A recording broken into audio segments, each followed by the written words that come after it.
Welcome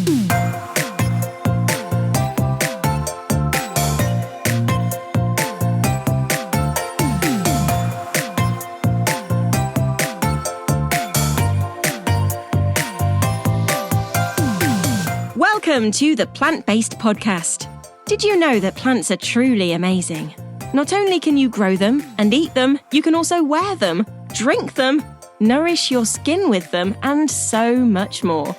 Let Ellen and Michael inspire you to love plants as much as they do, as they chat with the movers and shakers in this wonderful plant-based world. So, let's dig in. Hey guys, the sponsor for Series 16 of the Plant-Based Podcast is Grow This Not That, which is the Substack by myself, Michael Perry, also known as Mr. Plant Geek. This is the place where you can get all the hot happenings in the hort world directly to your inbox. Every Friday there's a hort report which brings together the influencer, industry and home gardener worlds, and every Wednesday I'll recommend 5 plants that you can grow, and subscribers get an extra free as well. All you need to do to find out more about my wonderful Substack called Grow This Not That is go to mrplantgeek.substack.com. Hope to see you there.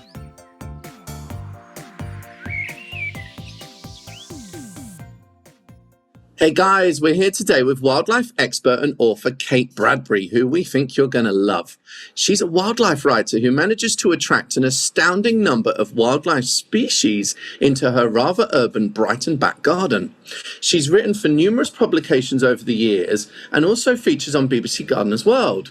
Today we're going to get oodles of inspiration from her in bringing wildlife back into our built-up areas, and that could mean your own patio, balcony or garden at home. So grab your notepad, there will be plenty of tips and tricks. And Kate is nodding in the background. Welcome.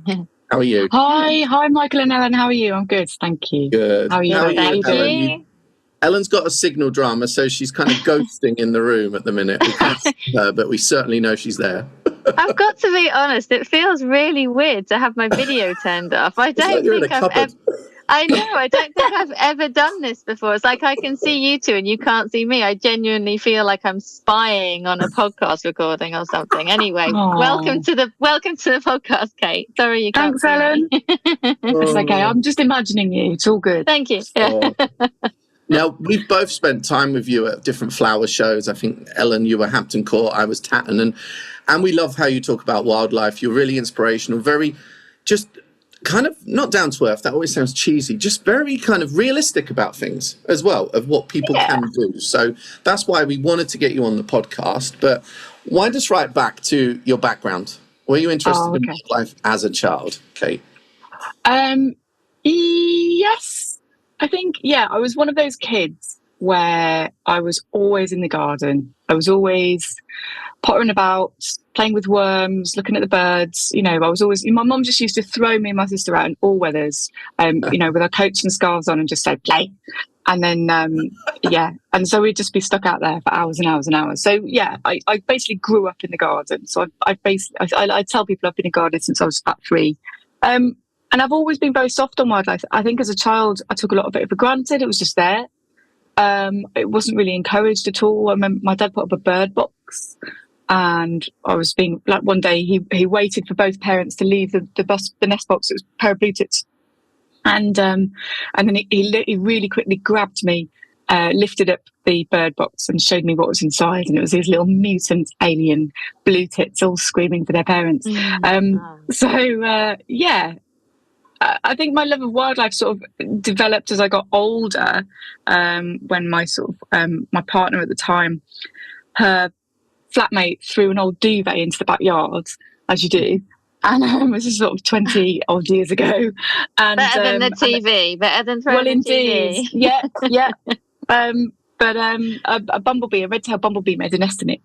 And then their landlord got in touch and said, if you don't get rid of these bumblebees, I will. Because there'd been complaints, and so I sort of found out that the Bumblebee Conservation Trust had only just launched a couple of weeks previously, so I managed to get in touch with them, and they literally told me how to move a bumblebee nest, and this was my first ever real experience with bumblebees, sort of really noticing them, and suddenly I was moving a nest in the middle of the night, and I moved the nest to my allotment. because obviously I had an allotment by that point. I was about 23, and yeah, I fell in love with the bees. I didn't really do anything on the allotment that year. I just stared at the bumblebees. I just used to go down every morning and just look at them, and fell in love with them, and watched them bringing back pollen and nectar, and watched them going into hibernation, and watched them feeding on my beans, and it was just wonderful. And so that was my critical sort of wildlife moment, I think. It's lovely to be able to remember those kind of moments that really got you connected. Do you know what I mean? Like, I can remember certain things and when I was younger that really stand out. And it's like, that kind of crazy looking little blue tit chicks, like they're so freaky. And I think that children really like freaky things. Do you know what I mean? Like, they like to see things that are kind of different and weird, and they're the kind of things that stick in your head. It's always like, my cousin always jokes now, and she's like in her 70s, how she used to chase my mum around the garden with worms because she thought that was really fun and freaky, and my mum used to like run away. But we have so many memories from childhood of nature that we often forget, don't we, until we maybe come back to it. I know lots of people continue with it, but what kind of career path did you take first? Did that make you go, oh yeah, I definitely want to work with wildlife or horticulture, this kind of thing in nature, or did you kind of go a different route before you came back to it? I really wanted to study horticulture, actually, and my mum wouldn't let me. I know.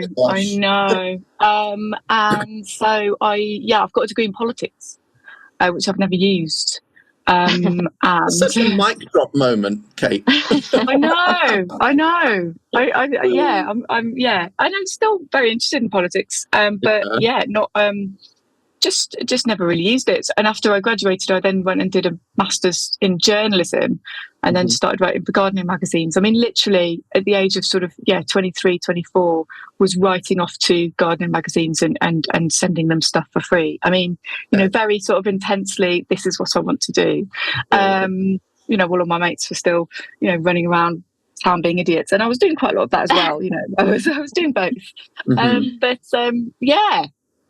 then got my first job, I had an allotment, got my first job in a gardening magazine in about 2006, I think, after having done a couple of freelance pieces. And then, the rest is history. It's just sort of gone on from there. And I think that sort of seminal moment with those bumblebees sort of really connected me to them, and I felt really bad for them. I felt like I'd let them down somehow. And even though I'd actually saved them, I just felt that humanity had let these bees down, because really all they wanted to do was be in that duvet. And so with my first gardening magazine and then my second magazine job, which was for garden as well, I just nagged everyone to let me write about bees all the time, and they were just constantly trying to shut me up. But the only way to shut me up was to give me the articles about bees. And so, yes, it's just sort of grew from there. And then I got made the wildlife editor of Garden as Well magazine, which meant I could write about all of the wild things, not just the bee. It's brilliant. I love that. I know it was a mic drop moment when you said about your political degree, but there is, horticulture, nature is political, isn't it? And especially given now, like with climate change and everything that's going on and changes of governments and all those kind of things, like that background must definitely, help you do what you do, which is, you're an ambassador for wildlife at the end of the day. So that has to help you. Absolutely. The personal is political. There's lots of things that we can't change that's going on, some of which are to do with bees. I mean, pesticide rules, for example, habitat loss, this infuriating thing that we've got going on at the moment where, new build properties, new build houses, new build flats aren't given the very easy provisions for wildlife. You could really make it mandatory for swift bricks to be put into new build buildings, houses, for example, and that would be really cheap to do and really easy, and no one is as yet prepared to do it. So stuff like that. It just fire you up somewhat. And we can all do stuff at home, and we can do stuff with our local communities as well. What do you think the block is with developers not making provision for those really simple things? Is it because it makes it complicated, or what? No, I think it's just down to cost. I just think it's all down to cost. if you can just do the cheapest thing possible, why would you do anything less unless you had to? I think, so there's some developers who are good. I saw something the other day from a developer where a new housing estate's going up in someone's area. So they wrote to the developer and said, can I ask if you're adding Swift bricks? And they wrote back and said, yeah, Swift bricks, bat bricks, hedgehog holes. We're also digging up on. And it's like, oh, okay, that's amazing. And if they can do, you what? Sorry. So they were doing it anyway. They were doing it anyway. I think they're doing it in conjunction with the RSPB, which is brilliant. But if they're doing that anyway, why can't we make it mandatory? Why can't others join in as well? So stuff like that. Hopefully they lead the way, and other developers see that and see how excited people are about it, and that will, sometimes it only takes one for others to go, and in their crazy corporate world, it's all about competition and egos and profit, of course. So if they see one person doing it and they're advertising, it has it all on the advertising, then hopefully another developer will go, hey, we need to be doing this now because we need to keep up. Maybe, hopefully. And also, I'm hoping that, over time, people will realise that they prefer to live in the houses where the trees are and the birds are and the bats are and there's a nice pond to sit beside, rather than just some built-up area where, some developers are just putting plastic grass into the gardens as a standard. Gosh. So, hopefully people will decide. This is not necessarily linked to wildlife, but I don't know why there's never been a partnership built between landscapers and home builders in order to to ready landscape the garden. Like when you buy a house, you buy it for, I don't know, 300,000 or something. You could easily add on another 10, which is then to have the garden landscaped either in design A, design B, or design C. And they will be a little bit identikit, but at least it would give people a start in a nice outdoor space rather than kind of maybe a boring lawn, or I don't know what new houses look like. They usually have a lawn, don't they? Or just a really bad one that you can't do anything in. So that would be the sort of collaboration I would love to see. And some landscapes make some money out of it, I'm sure. But okay, sorry. Well, we're already way late, and this is very nice. Amazing conversation. But we really want to talk about your house and your back garden in Brighton, because it's very urban. Yes. And in my imagination, your garden looks very different to some of your neighbours as well, because yours is what my mother would call a jungle, which is what my house in Suffolk, the front garden in particular, looked like. Well, not a jungle. It was just full of plants for pollinators, and it was billowing out, and it was beautiful. But all my neighbours had, not astroturf, but they had kind of paving, gravel, that was no good for wildlife. So talk us through your Brighton garden, how you developed it, kind of what your idea was. Like when you first arrived, was it bereft of wildlife? How did you change that space? And what did the neighbours think as well? What did the neighbours think? So when I first moved in, the front garden was just under a load of decorative.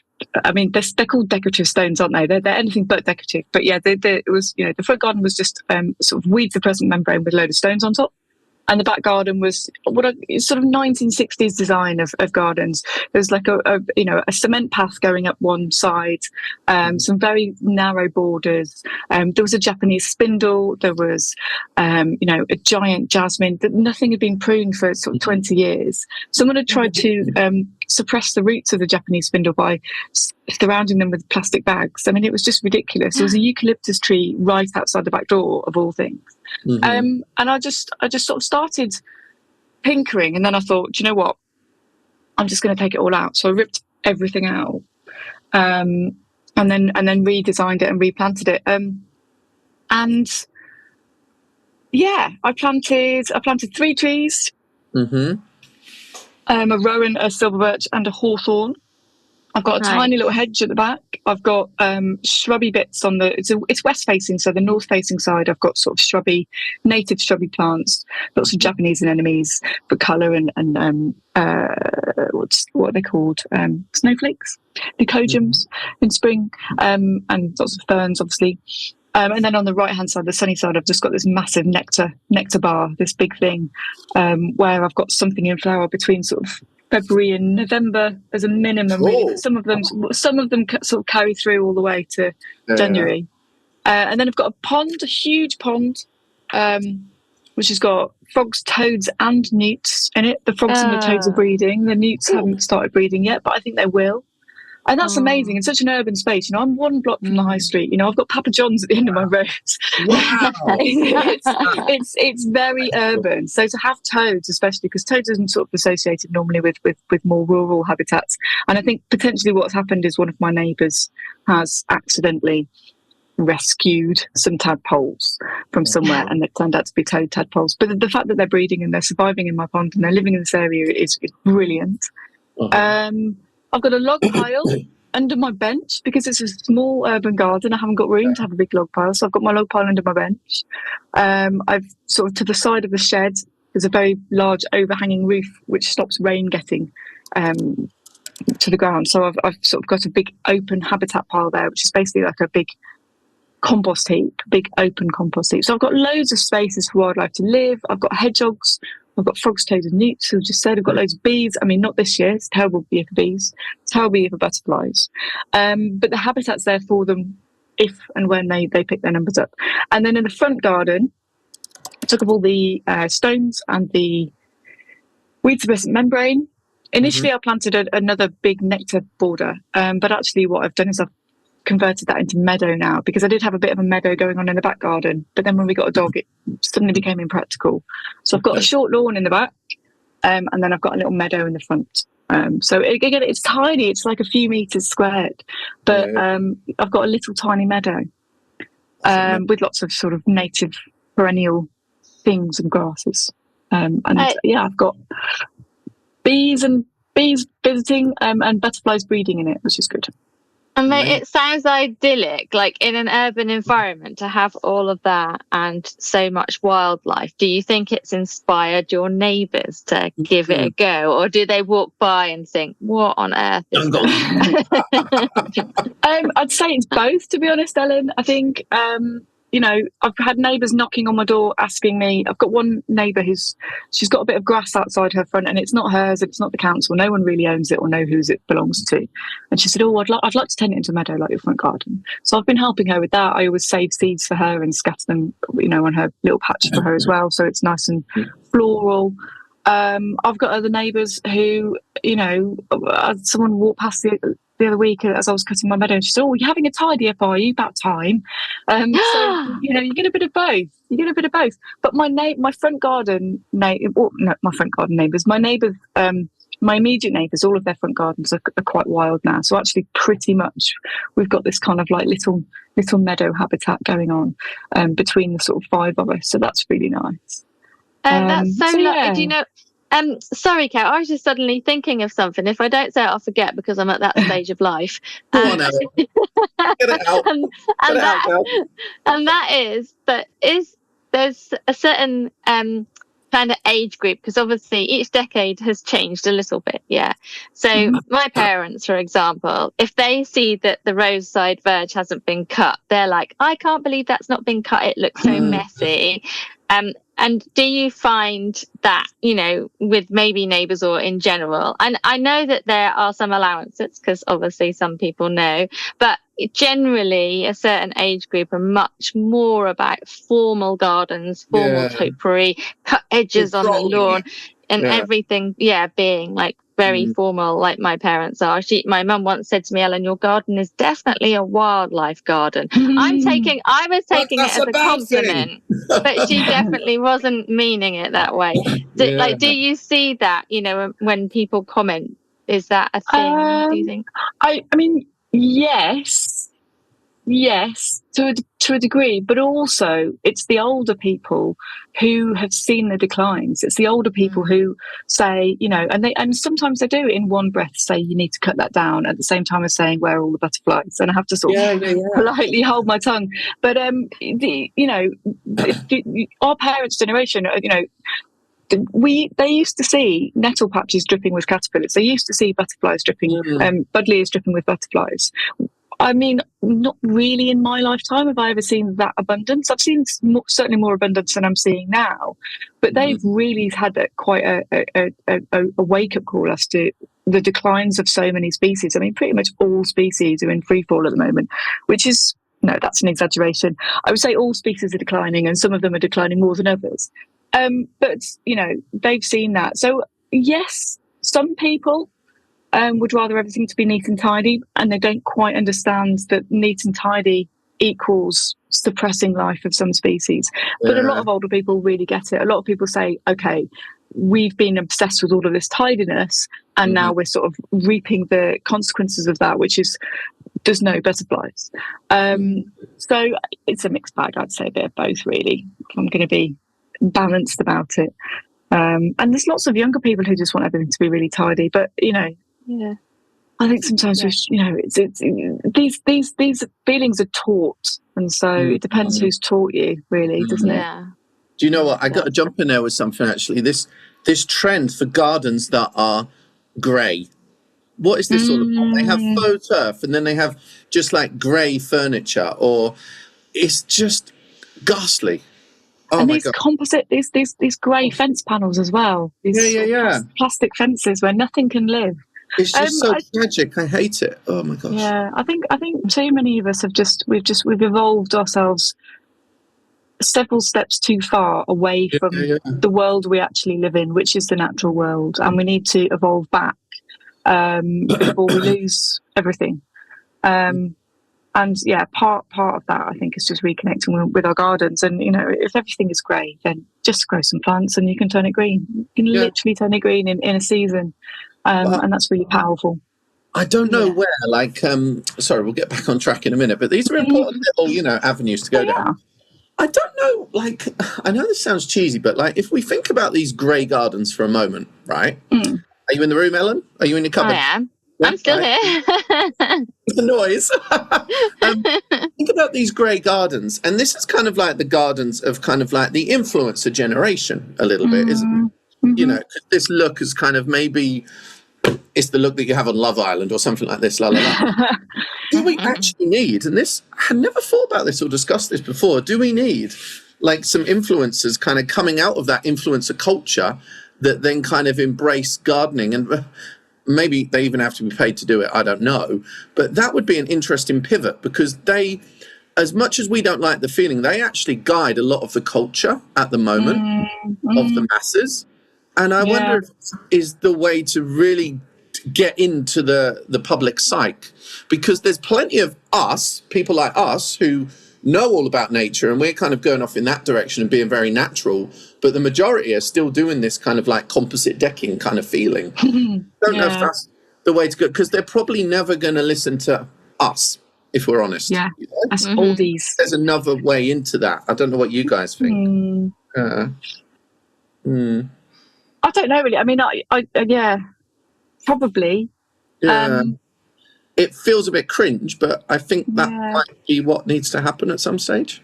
But I mean, you know, some of the climate protesters are really amazing, have huge followings on you know, the socials and stuff. Maybe we should start with them.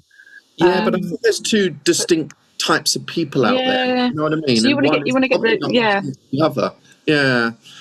So basically, you're saying you want to get the winners of Love Island 2024 to have a garden makeover and then put it on their social media. I think we have to be honest about it. Yeah. I mean, they'd probably have to get paid a whole lot of money for it. There was that might be the way to get change that we need, though. There's a big influencer. She kind of does home and living, and she posted a photograph of her garden, which was like a concrete patio, fake grass lawn, and a fake wisteria growing up a pergola. Oh my God. And then I looked in the comments, kind of expecting people to say, "Oh, you know, that's all fake," or "Why not?" You know, because people can be quite harsh online, right? But there weren't. There were hundreds of replies going, "That's so beautiful. Oh, I love it. I love how you've done that." And I'm like, "What? Has nobody noticed that?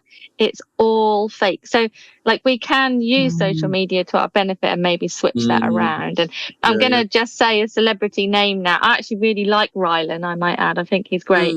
But his garden, he posted it and it was in the papers and everything, and it was fake grass lawn and fake topiary balls, and everyone was like, "Wow, that looks amazing."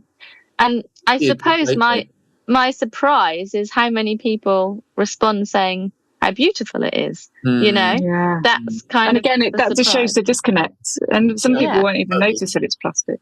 But again, if some people grow up with plastic. If you got plastic grass as a child and, you spend your childhood playing on plastic grass, you might have good associations with it, unless, of course, you burned yourself. It was too hot. So it's going to be a tricky thing to turn around. But I think we will. I think certainly with plastic grass, like I say, with the burning, things are only going to get hotter. And plastic grass temperatures do get ridiculous in summer, so it's not going to be long before people realise that stepping out onto their plastic grass in midsummer with no shoes or socks on is really quite dangerous. So hopefully that can encourage people to go back to a real lawn. Yeah, I definitely think change is on the way, so fingers crossed. Whether we like it or not, Ellen. Whether we like it or not, it's happening. You mentioned before about, people having seen an abundance of butterflies on the Buddleia in years gone by. And I hear that there was a conversation had at Tatton Park where you were speaking this year about butterflies, and how you had even noticed that there was less butterflies even around the show as usual. I've seen loads of stuff on social media where people are saying, where are all the insects this year? Tell us about it. Tell us about what's going on. Oh, Alan, it's so depressing. At Tatton, Tatton's the one flower show. I've not been for a few years, but it's one flower show where they're really clever with their alliums. I think they keep the alliums in the fridge for most of the year, and so suddenly you go out and it's like mid-July, late July, and there's alliums, and the bees are like, oi, alliums! And you just go to Tatton, and I've got photos from Tatton sort of 5-6 years ago, where you'd have one allium plant and there'd be 7 bumblebees on it, just having a jolly good time, because they're all sort of feasting on these flowers. This year, I didn't see a single bumblebee at Tatton. I didn't see any butterflies. It was mainly honeybees. There was a few honeybees, a few hoverflies, but just the diversity and abundance of the insects was staggeringly low. This has picked up a little bit since the weather's improved, but what we've seen this year, I think it goes back to 2022, actually. So the Great Drought of 1976, it took 10 years for some of the most common butterflies to get back to their numbers pre-76. Took 10 years because the drought, although butterfly adults love hot, sunny weather, the drought killed off the food plants of the caterpillars. Right. So, the next year's butterflies had a massive crash, and also 1977 was a complete washout year as well. So that didn't help either. So it took 10 years for the most common species to build back their numbers back up. Some of the rarer species have never built up their numbers since 1976 drought. So when we had that big drought in 2022, I was noticing a lot of butterfly species coming into my garden that you wouldn't normally get. I think that's because in the wider countryside, all of the food plants were drying up, all of the nectar. I mean, plants stop producing nectar when it's really hot and dry. And they were coming into my garden because I was watering it. I was using grey water.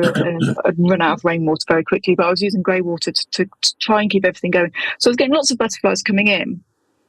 But since then, it started raining in autumn 22 and then pretty much didn't stop until about 2 weeks ago.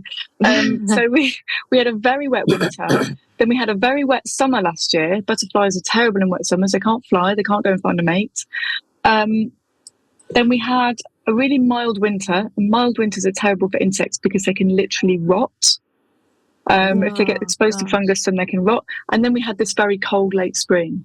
So they've just had a sort of triple, quadruple whammy of bad weather. They're very, very sensitive to weather conditions. They basically need cold winters, a nice mild spring, and then a summer that's, a British summer is sunshine and showers, right?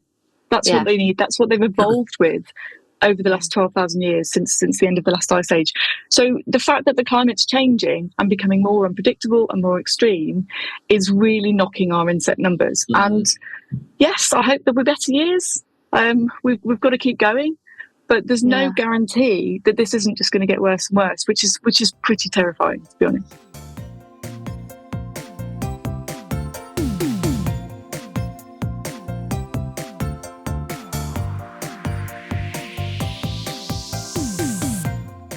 Let's talk about bees a little bit, because I actually feel like, you were potentially one of the first people to write about bees in detail and the concern. Is that correct? Because it feels like you were ahead of the curve a little bit, and possibly almost before the Plants for Pollinators program came out. Talk us about the first understanding of bees and what you were concerned about then, and if you are now more concerned, less concerned, or the same. Okay. I'm definitely more concerned. So yeah, the Plants for Pollinators, I think, was around 2011. And I started writing about bees in 2007. So yeah, that was it. And Butterfly Conservation, Bumblebee Conservation Trust was launched in 2006. So it's 2006 when I found my bumblebee nest. And then I just basically bought every single book there is on bumblebees, and also joined Bumblebee Conservation Trust. I'm now a patron, and learned a lot about bee decline. So I've been worried about bees for nearly 20 years. And that's why I was writing about them. I was trying to get gardeners to do more for bumblebees in their gardens. And what we've seen then, I think it was around 2011 as well. 2013, I think, when the whole neonicotinoid pesticide issue was raised, which is where bug sprays are sprayed onto plants, and they're systemic, which means the plants absorb them. And so if you're an aphid or a thrip or whatever, and you bite into a leaf, then you die, which seems like a very clever idea if you don't want things to eat your plants.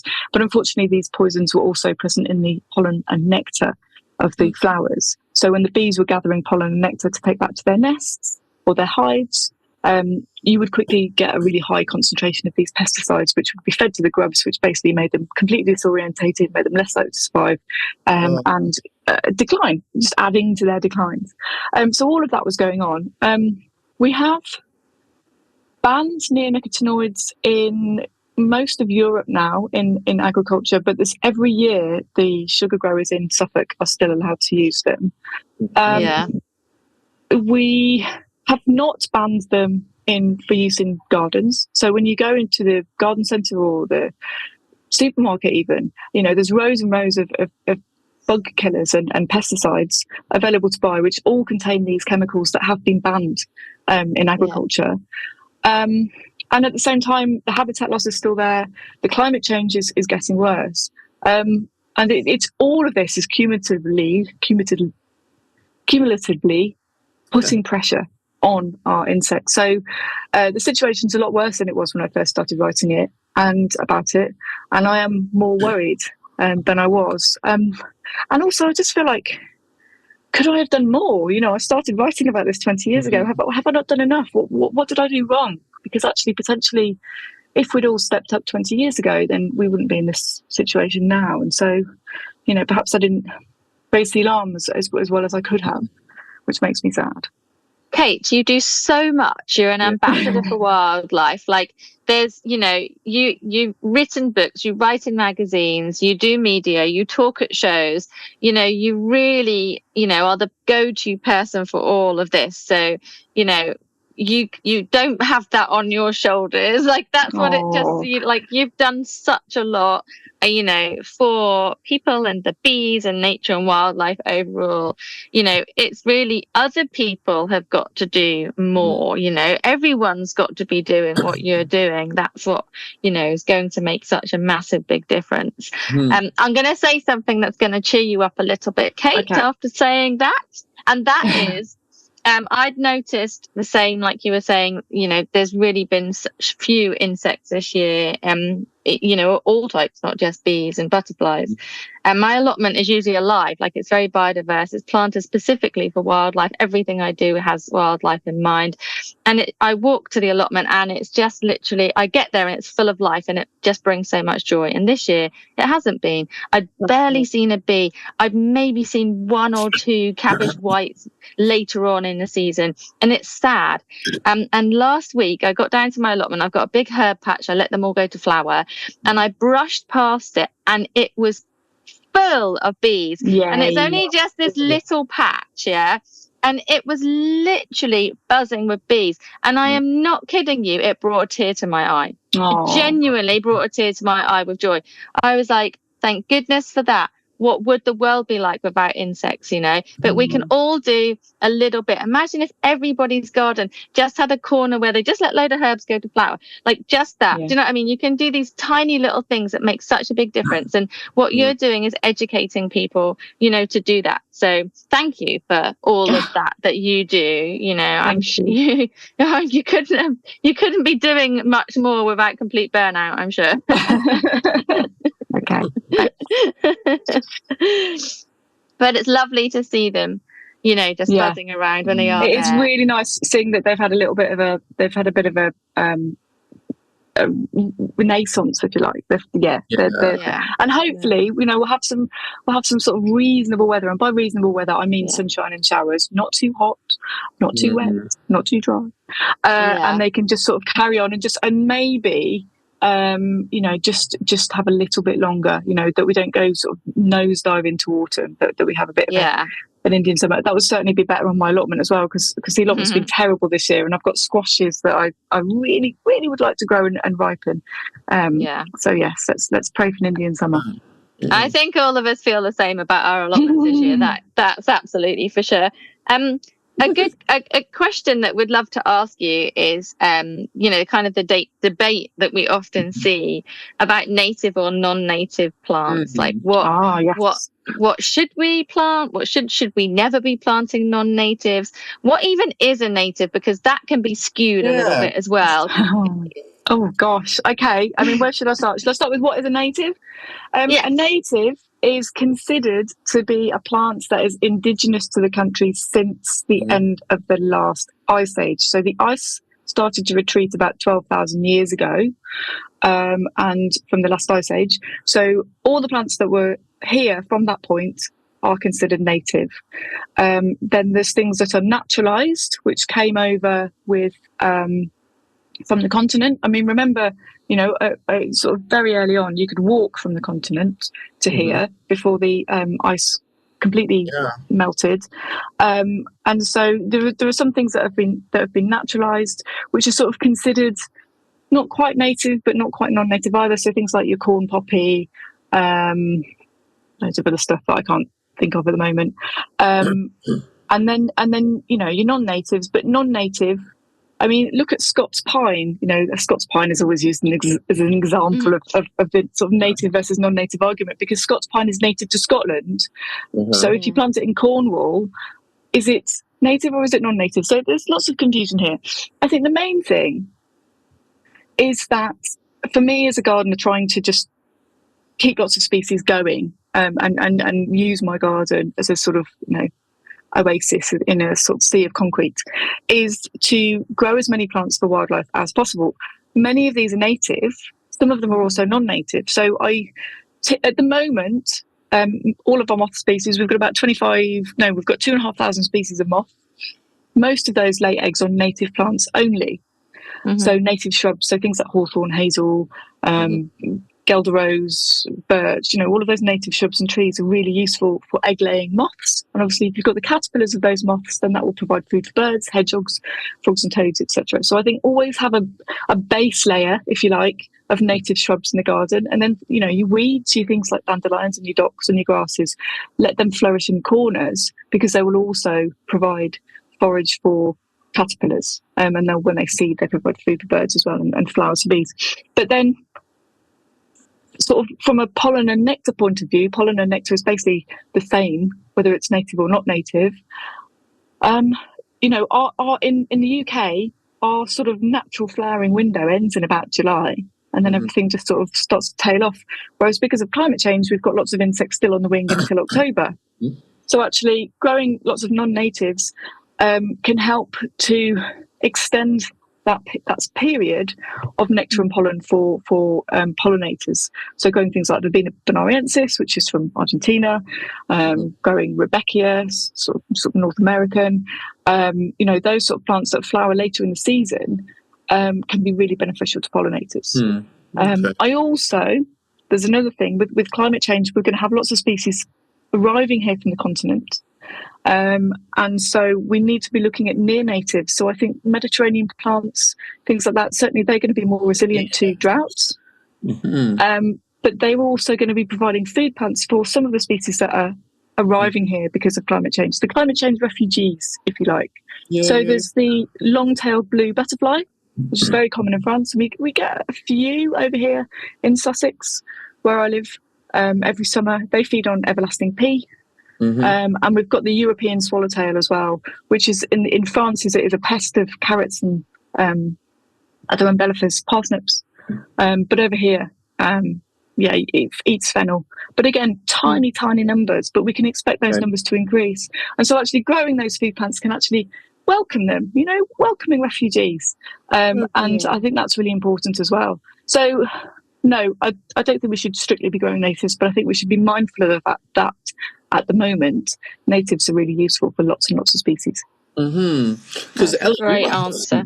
Ellen, you might have some input here, but like whenever I hear stuff from US, they're very strict about like they've kind of I don't want to say obsessed, but they only want you to plant natives, don't they? What is the feeling there? Would you say are they less realistic about that, or do you think there's a different need? I think it's the same as here, to be honest. I think you get, a lot of people who will be very strict about native planting and others that will, see the benefits of perhaps mixing, but with, like Kate was saying, a base of natives. I think a lot of this, all of what we're talking about comes down to the bigger companies. It's a shock really to go into a garden centre or a big superstore, if you like, and see not just pesticides or insecticides and all those awful things still being sold on the shelves, but actually you'll go into the planting area in America or in the UK, it's the same really, and the vast majority of plants will probably be non-native, and maybe just having some signage to explain what it means to people would be really helpful, that kind of thing. So we are within the industry where we know about this, we're learning about this, and we're trying to make change, but it really there's billions of people out there that don't know or understand it at all. And how do you get that across to them? So, sorry, your question about UK, US, any difference? It's very, very much the same, if I'm honest. People will be shouting for natives. It will be, a mix of natives. So, my garden is a mix in America of natives and some non-natives. As is the allotment really, but like you were mentioning, I have Verbena bonariensis and it's covered in bees, so there's benefits to having some of those plants as well. I don't think it's any different in America. I think there's pockets of change, and the big difference is pesticides are used far more widespread than they are in the UK, I would say. For sure, but certainly on foods, far more than here. This is where we're gently off track again, but I knew this would be a good podcast episode and potentially our longest one ever, Kate. We're usually 20 minutes, love. No, not really. I'm joking. But do you think sometimes, because I think sometimes, and I'm going to throw this out there, I think sometimes things are led with a lot of emotion, and I think that can make people switch off. So when people are very militant about, oh my God, you should only plant natives, you should only do this, you should do this, you should do this, we don't show any kind of in between, or we don't make it accessible, and that turns people off. And that's where I'm always attracted to you, Kate, because you're very realistic about it. And this base of natives with others on top is really, it's realistic, it's achievable. So you feel, question to both of you, do you think some of this kind of helping wildlife is blocked by people that are quite emotional about it and not seeing the kind of halfway that we can probably get to, whilst not as good as full way, it's better than nothing? I don't know. I'm just kind of opening up a little corner of discussion. I think in any sort of topic, you're always going to get people who are really passionate, really emotive, and not your cup of tea, as it were, who is just very one-sided about things. And I think it can work both ways. I think, from my point of view, wanting to bring lots of wildlife in, and then there's other points of view who want everything to be beautiful, and the meeting in the middle can often, even I've got very frustrated sometimes because I felt that we've not met in the middle quite as much, as I've had to compromise too much, than they have. For example, I'm constantly battling with people who just think that wildlife gardening is catering for pollinators. As long as you've got all the flowers there, then that's it. That's a wildlife garden. And I always say, well, hang on a minute. What about the leaf munchers? What about the moths and the caterpillars? And they look at me blankly, because in their mind, all they want to do is look after the bees, and that's great. Look after the bees, but it's not a complete wildlife garden. It's not self-sustaining. You're not going to feed birds if you ignore the caterpillars. If you don't provide for the caterpillars, so. I think, it's horses for courses, isn't it? Some people will be really inspired by the very sort of militant, passionate outbursts by some people, and others will be put off by them. I try to, I'm very much a pacifist, absolutely hate confrontation. So I will always sort of find a middle ground and I will try to tell people what they want to hear, really, which is you can do really amazing things without having to compromise too much. And that is true. But I will always try and push you to do it more, because there's always room to do more. Okay. Yeah. And that's what makes you very accessible with this work as well, and I think that really shows. Definitely. I think humans are complicated.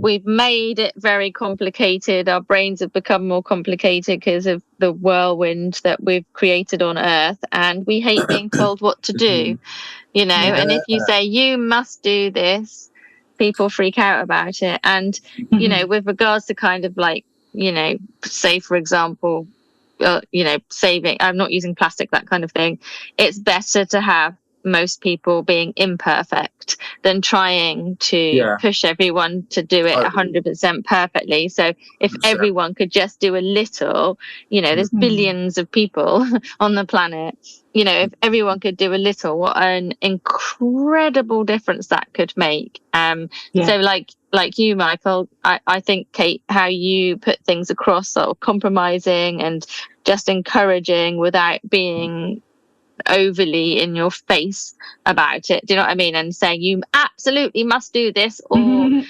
humans shut off when they're told that stuff. And it's silly, because it would benefit them. I mean, ultimately, selfishly, it will save our species by helping all the other species, but we don't like to be told, do we? So just that kind of accessible information, and doing some imperfecly, but no plastic grass. That would be great.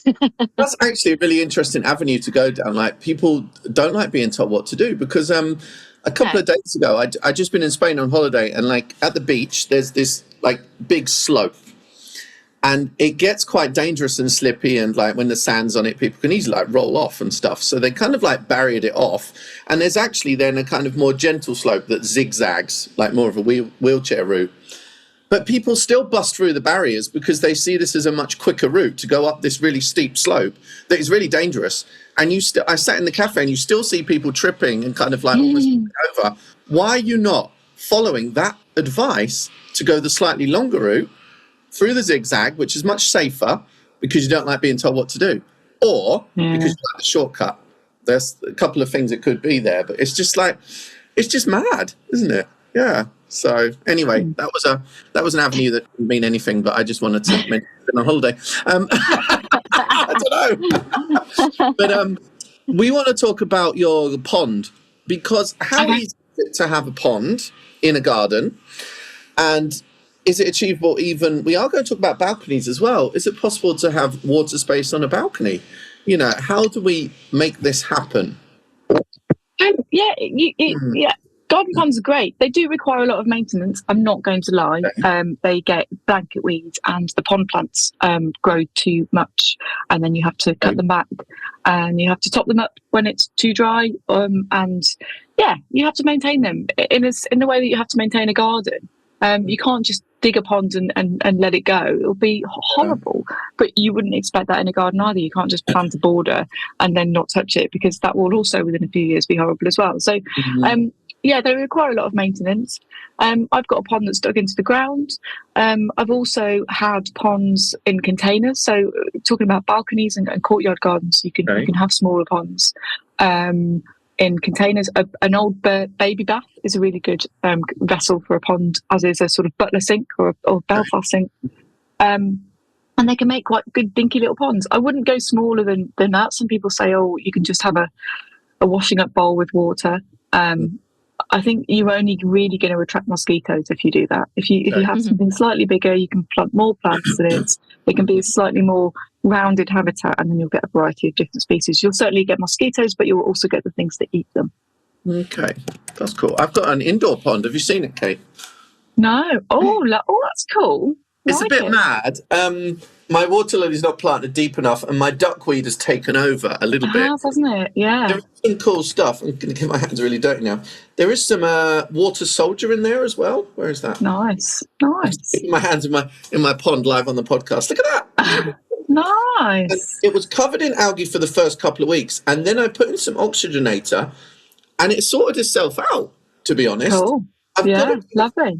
Cull the duckweed, but it did sort itself out, and it doesn't smell or anything. Obviously, it's not doing wildlife any use. I appreciate it. It's doing you the comparison. That's yeah, true. Important. Very good point, actually. Yeah.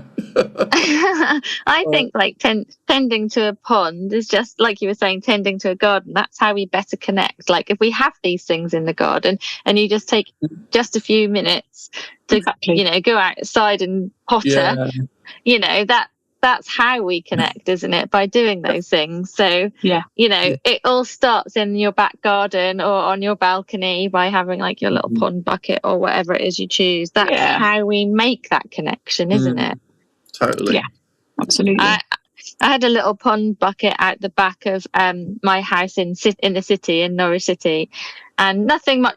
We were by the river, so we would get dragonflies and all kinds around anyway. But I had some stones in the pond bucket, so insects creatures can get in and out. Yes. And one day I was sitting out there, and I looked over to it, and there was like a real big kind of rock at the top, and there was this frog, like real green frog, just like Kermit the Frog type frog, and he was sprawled on this kind of rock, sunbathing, and honestly, I know I was saying about the bees brought a tear to my eye, but that probably did too. And I just remember looking at it thinking, wow, how did it find me? How did it know it was here, not me, but the bucket? Do you know what I mean? Like, how was it? It's amazing. They can smell algae on the water with their little noses. So they will find water. So build it and they will come. Mm-hmm. It's true. It's totally true. So we've talked about butterflies. We've talked about bees. What about birds? How many different species of birds do you attract in your garden? Do you have tips for helping people to attract more birds to theirs? I don't have a huge variety of birds in my garden, actually, because it is so urban, and with urban areas comes a lot of cats, unfortunately. I mean, I love cats, but I don't think I'd have one these days. So blackbirds, for example, never managed to bring up young. They always nest, but their nests get predated. And actually, in fairness to cats, it's not just the cats; it's also squirrels and it's crows. So all of those species together predate on the birds.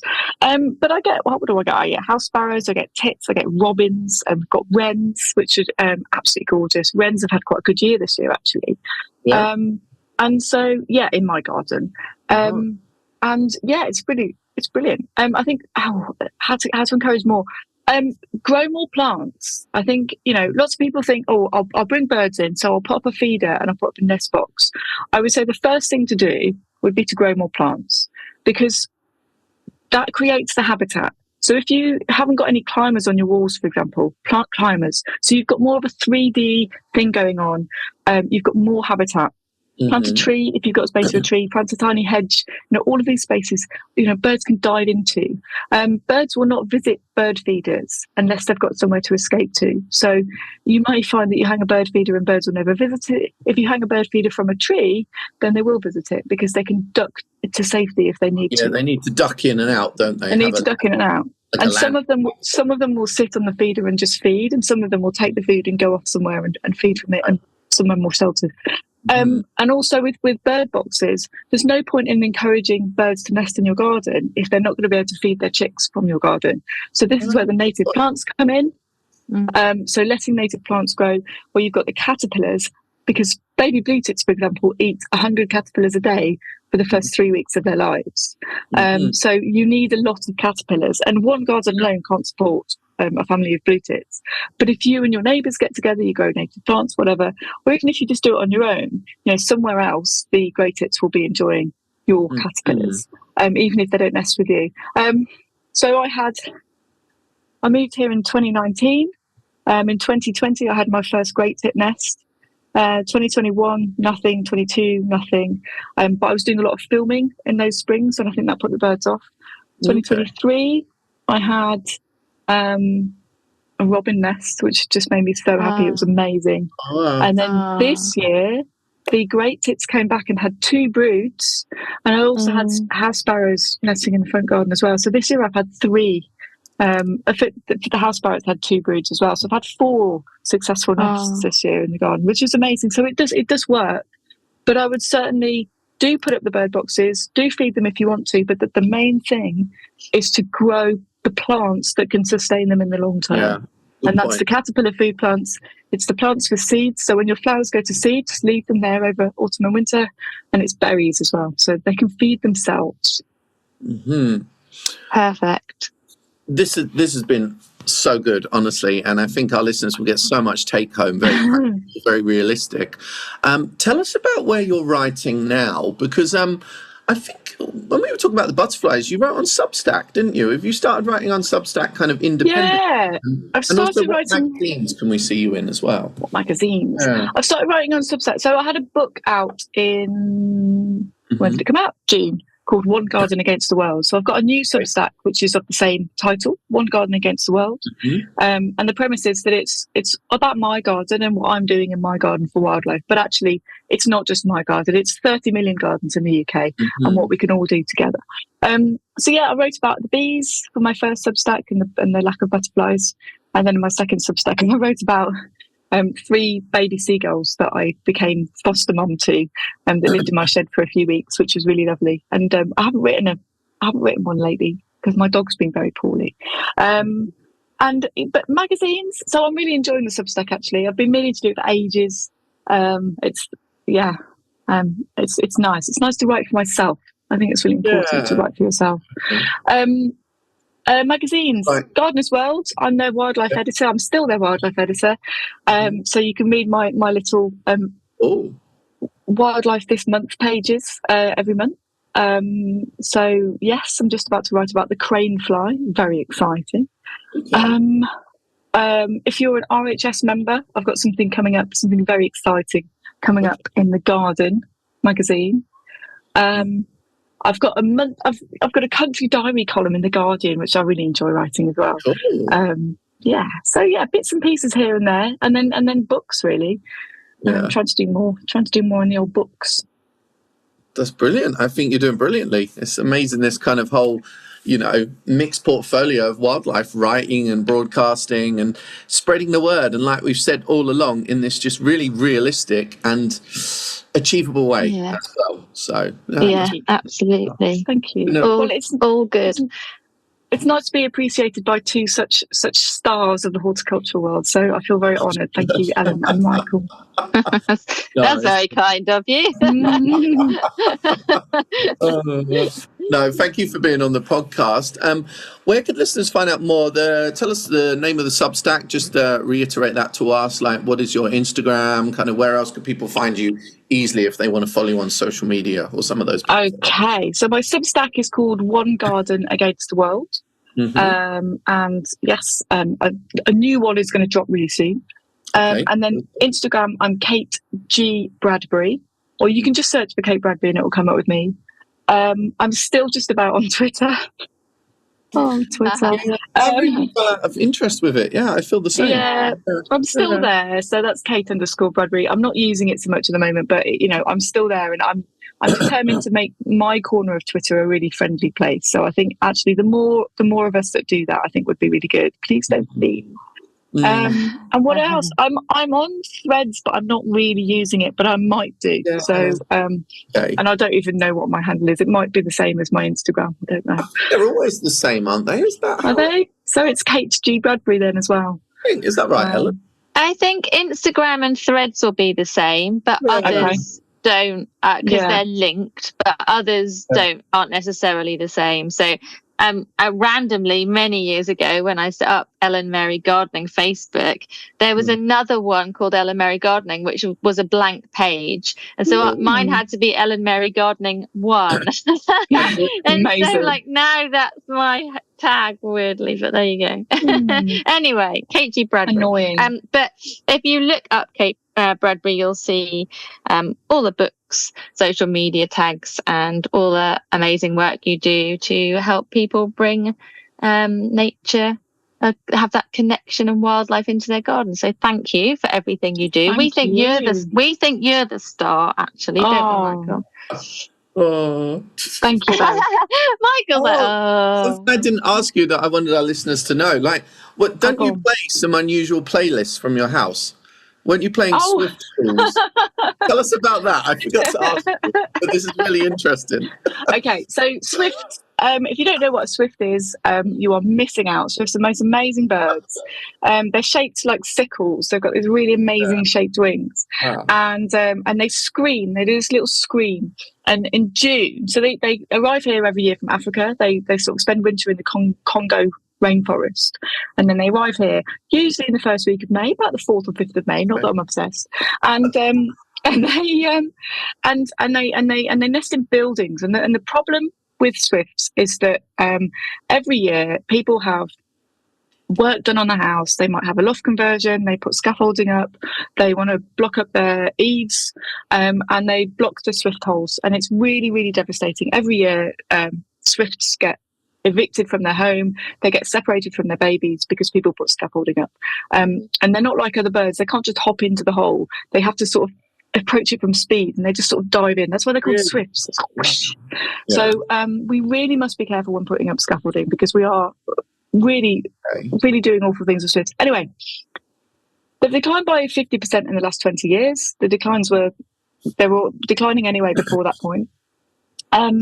But you can put up a swift box under the eaves of your house, or if you have a gable, and a gable's that pointy thing at the house. If you have a gable, if you put a box just under the tip of the gable, I can guarantee you'll get swifts. Swifts absolutely love a gable. So if you've got scaffolding up, if you're having work done, put up a swift box. It's really important. They're amazing birds. But the best way to attract them is to play their calls. Now, I said they scream, and they have what people call these screaming parties. So they nest, they become sexually active in their second year. So in their first year, so they're born as babies, and once they leave the nest, they're on the wing for 2 years. They never come to the ground. They can't come to the ground. Their legs are too short. Their wings are the wrong shape. They can't fly from the ground. So they sleep in the sky. They do everything in the sky. So the 1-year-olds, they come over and they just basically have a nice time, sort of, running around. And then sort of in June, they have what's called these screaming parties, where they choose a nest for the following year. And so what they do is it's this wonderful kind of piercing kind of, and they fly around houses very close, all in a group. And if they hear another swift calling, they'll investigate, because they like to nest together. They're very communal. Yeah. And so if you haven't got swifts nesting with you, swifts don't really want to nest with you because they haven't got any friends there. So you have to pretend. You have to give them friends. And so you play the swift calls. And if you play the swift calls, then potentially they will come and they will investigate. And so I've been playing. So in June and early July, I was playing swift calls out of my bedroom window, and I was doing it from 5:30 in the morning. And I'm sorry, neighbours, but it's very important. How get on with your neighbours? They don't like the swift calls. I'll have to say it. They don't like it. But you can actually. When I play it at 5:30 in the morning, I play it quite low, and then as soon as my neighbour goes to work, I turn the volume up. But they will come just from a mobile phone, just from calling it from a mobile phone. Oh, wow. So it doesn't have to be that loud. And I got swifts to check out my boxes for the first time this year. So. I'm really hopeful. Even if they don't nest with me next year, at least they know it's there. Like at least 10 swifts know my house is here now. So this is good. That is so basically, I'm not going to give up. We can definitely end this podcast on saying that Kate is a Swiftie. Yeah! Oh, Helen, you got the punchline. Oh my God. Good girl. It never happens. It's usually Michael with the punchline. But there you go. Thank you so much, Kate. The original and the best. Yeah, it's been so This week's not me. interesting. It's been great to talk to you too. That is brilliant. Thank you, darling. We'll see you soon. All right. Nice to see you. Thanks for having me. Bye. Thank you. Bye-bye.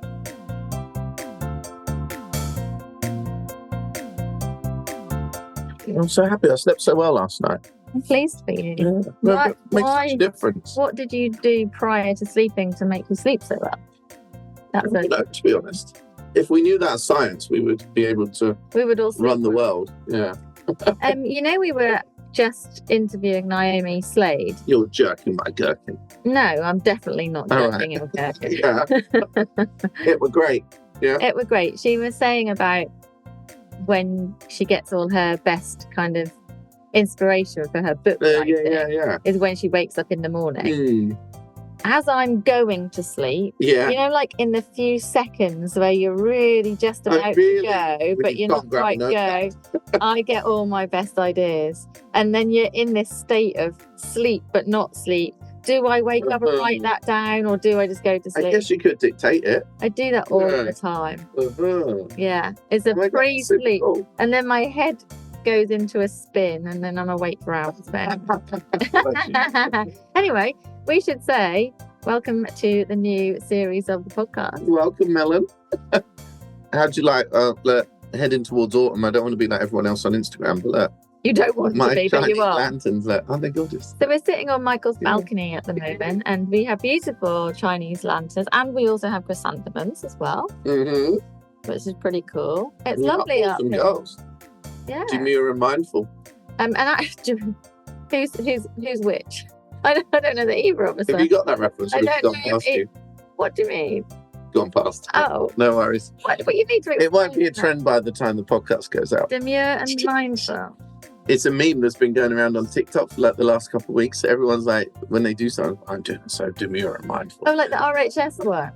Yeah, which was aping one that was already out there now. Oh, okay. So I'm not demure. Have you had a brat summer? Oh, here we go. That reference We're going to go through all of them now, aren't we? Yes, I get that. Fair, I'm acting all cocky, but I only learnt the demure one about 12 hours ago. Where was I 12 hours? Oh, yeah. Isn't it amazing how in the language there's new words every year to describe different things or different feelings? Yeah, brat girl. Like little trends and things that happened like years ago. Trends must have like trundled along so much more slowly. Oh, I like it. Strange. Trends are too fast now. I couldn't keep up. No, totally. I didn't even know that one properly. Anyway. Oh my God. How you been? You've just got back from Holland. Yes, I have. Yeah. Good trip. Yeah. So much so that I forgot it already. Hydrangeas though, that was cool. Growing in containers. Yeah, with the hydrangeas. Growing in containers. What? You were growing. There were some small ones. In groundbreak. In window boxes, baskets. Yeah. I was also in expo tours at the Plantarium show. I was also filming with the hydrangeas for QVC outside broadcast, also known as an OB, which was pretty cool. But yeah, it's just so crazy. Like so much stuff happens in 1 week. Yeah. And then I always find these trips, they kind of like swallow you up and then spit you out at the other end. And it's almost like you just, I don't know, almost you just got chucked through a hole, like dumped out of a big pipe or something. Like, what? Where am I? Like transported to another world. So much that happens. Yeah, definitely. That's cool though. I just got spat out the other end. And next week, I'm about to get sucked up into the Czech Republic and then spat out the other end. So, yeah. You're going to get sucked up into the Czech Republic and then spat out the other end. What end are you going to get spat out of? Oh, back here. Oh, okay, right. And what will you be doing over in the Czech Republic? I will have an enhanced knowledge of the industry in that region. Oh, that's really because cool. I'm going on a Fleur-Select convention. So get you. Should be cool, yeah. And then back in Japan in 2.5 weeks, I think it is. And I haven't been for years, so that will be cool. And that will be demure and mindful as well. Okay. Get you. You definitely get around and about. I know, but I do feel like it's getting to the end of the season, the busy season. And I feel like I need to just slow down and take stock of it because so many things happen and it's just you want to make sure you also appreciate them and can process them too. So it's like, like you were saying, you get to the end of the season, like end of September, October, things do calm down a little, don't they? Yeah. So you know you've got that end in sight where you can sit and reflect on it all. I don't know if I want that winter shit. I hate the winter, honestly. There's many places that would love a winter. Yeah, true. But I hate that bottleneck when it goes towards like Christmas, right? We already know we are not the biggest Christmas fans on this balcony, Ellen Mary. But like, it's just, I hate that bottleneck. And I've almost like, I haven't made this public even with you yet. But I almost like got this idea that I want to go away from like November the 30th until like January the 1st to delete December from my calendar. Yeah. Because it's just so irritating. I'd happily delete December from my calendar. I would be very happy to do that. One year we were in Australia and that felt a little bit like deleting it. Just because even though obviously you're celebrating Christmas, it's just different because it's hot and sunny and people are on the beach. So you just feel a little bit different about it. But yeah, I love Christmas. Yeah, and then there's always this thing when, like, January is nice, it's in a fresh start, and then spring's on the way, and then you realise the spring doesn't bloody come until mid-April. Okay, hang on a minute. I always feel like February, spring is going to come. I always feel like March, spring is going to come, but then it just never appears, and I'm like, I get that wrong every year. However, we are still in August moaning about next spring. Yeah, exactly. But, let's talk about now. But it makes this evergreen content. Because we're both like this every year, every month as well. That's what we do. That's what Brits do about the weather. Evergreen content. Let's talk about right now. Yeah, what? I was sunny today. I've been moaning about everything else so much. Yeah, sorry. Yeah, look, it's beautiful sitting on your balcony. Very sunny and sun is stunning. I'm going to the theatre this evening to see 40 Towers. That's exciting. A reenactment. A reenactment? I don't know if that's the right word. No, I don't think it is. A revival? Well, it's just a theatre show. Yeah. Can you see the church? The Russian church? Yes, I can see the church. Just checking. Sorry, I'm just showing Ellen the local sign. I'm not being funny, but I actually had a decaf coffee this morning and feel completely fine. And you made yourself a coffee and you went out buzzing. I have to say, people need to know how you arrived here. You hadn't even sipped the coffee. And the fair dues, I know we hadn't seen each other in person for like months, but you were like machine gunning at me. You were like, how was this? What's it? I didn't have a chance to answer. You were literally like such an excitable pony. I had to fake going to the toilet just to get out of your way. I hate you sometimes. That's just horrible. But you were like, you must have been like, you were really like. Just so you know, I calmed down professionally because we had to record an interview. I have so many questions for you. Just excited. So when we're finished this podcast, we're going to rewind and go back there again. I've got literally so many questions to ask you. So that's coming. But are you feeling more prepared for it now, though? I've never seen you so excited, which is a compliment, obviously. Shall I tell you something really funny? Every single time. Otherwise you're in trouble. Every single time we meet, you say the same thing. What's that? Exactly what you just said. No, I don't. Yes, you do. No, because you've never been as bad as you were today. Every time we get together, you always say, oh, you're so excitable. That's what you say every time. You always say that. Yeah, you do. Like, literally you do. But today was another level, honestly. How's your allotment anyway? Yeah, it's all good. Thanks. Are you annoyed with it? You're always annoyed with it in August? August is boring. Yeah. August is boring to me. It becomes that thing where you just trip over all the weeds. It's just like there's a lot of stuff. Yeah. And then you're harvesting all the stuff, and then you've got a million things to do. I just want a courgette. Did you grow courgettes? Yeah. You're such a fool. No, because me and Mum have decided that we're growing intentionally for gluts. And next week we've got a day booked where we're going to pickle and ferment and chutney. You're pickling day with your mum for the whole day. It's so wholesome, isn't it? Oh my god, that is so cute. I thought the same thing, and it was my idea, so I'm in the good books. And then we're going to make loads of stuff, and then it's going to be everyone's Christmas present. Oh my god. So, that's so cute. So the glut of courgette is all good this year. We're going to make tons. But for Christmas this year, it's no gifts, just chutney. It's basically just chutney, darling. Do you know what we're doing? Like a Meghan Markle. You know how she's got her new American Riviera or whatever it is. But look at her, actually. Oh, dough. That's a compliment, isn't it? I don't know. I think so. Without the glasses, you could pass. I could pass as Meghan Markle. Sorry, got really hairy ears. I don't think so. But anyway, yeah, so the gluts have been fine, but actually it has been a little slower on the allotment because of the weather. Blah, blah. You asked me about the allotment. Sorry, I just wiped my nose on your shoulder. I'm so sorry. I do like your blouse, by the way. Is it a blouse? No, it's just a shirt. Yeah, I always get it wrong. I don't know what the difference actually is, but I think a blouse might be more blousy. You know, like flowers and things. I'd say this is just But anyway, no end of your allotment. Oh, now you want to talk about it. How is your balcon, a la Charlotte?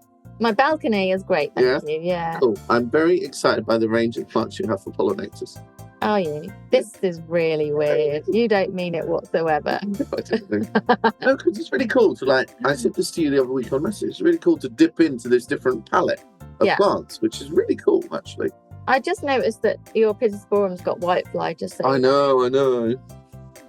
Who'd have thought a Pittosporum, or Pittosporum, as they call it in Seattle, would get whitefly? Yeah. I'll just wait for the winter to sort it out. Rewinding, the balcony, and we've got a roof deck. And the roof deck is it's a townhouse, so it's very high. And I know, obviously, it's silly to say, you know, you wouldn't expect bees, butterflies, and hummingbirds to go that high because obviously they fly in the sky high. But you know, you just don't imagine it. Yeah. And it's full. It's literally if it's there, they'll come. I think when you're in, you can see where we are here, but not many people are growing flowers. Yeah. I feel like the bees here potentially would need a bit more of a highway to find their way. Yeah. But yeah. I mean, there wouldn't be that many bees around here, but it is it is surprising if you plant and they do come. Like we've got the hummingbirds are just it's constant all day. There's hummingbirds, and it's really beautiful. I hadn't until where did I see my first? Actually, I saw the first one in Charlotte in 2018 at Winghaven Gardens.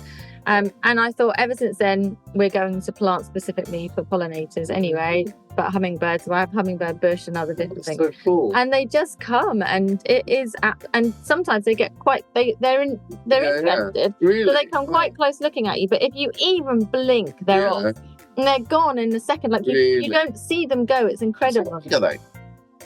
Well, they're kind of. Oh, I thought they were small. No. The rumours were they're as big as a butterfly. No. Say the length of your iPhone. They're probably that long, but they're very, very thin.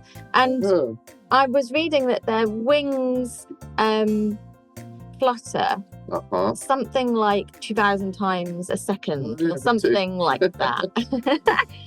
They're amazing. And they even come right up to our dog's nose. Yeah. They come right up to her, and she just looks like she doesn't do anything. She doesn't swipe, she just watches them. And they come right up to her nose like that and look at her and go. She can't blink, though. She can't blink. She probably doesn't blink. The dog blink? Yeah, of course they blink. Blinks as often. I don't know. What am I speaking about?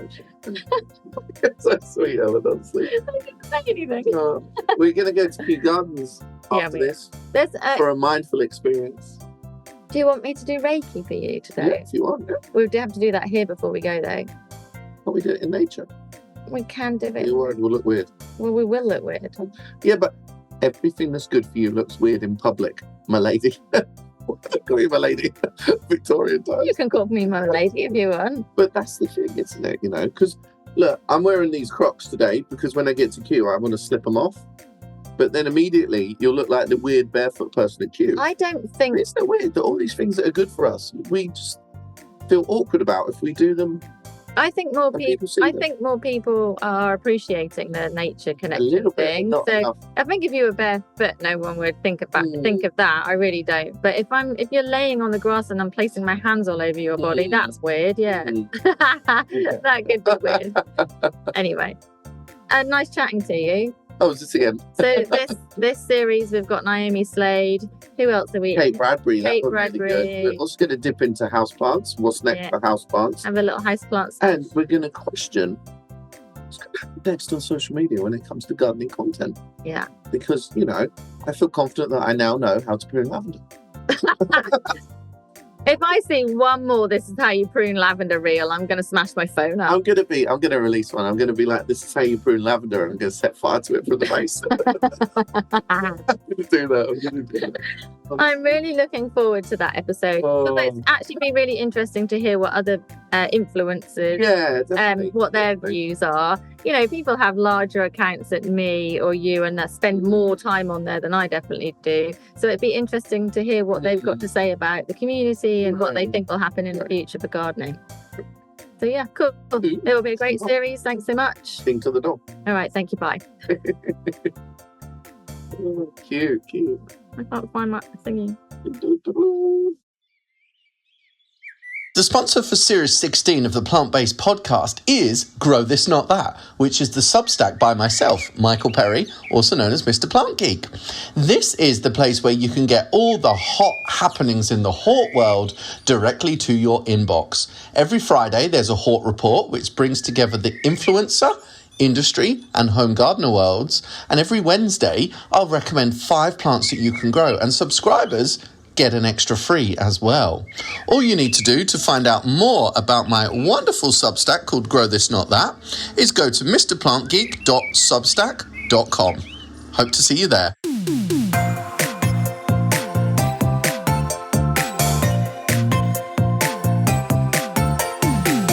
The music for the Plant-Based Podcast is part of the song Grow by Mikey James, and our editor is Gareth Patch of Semi Echo.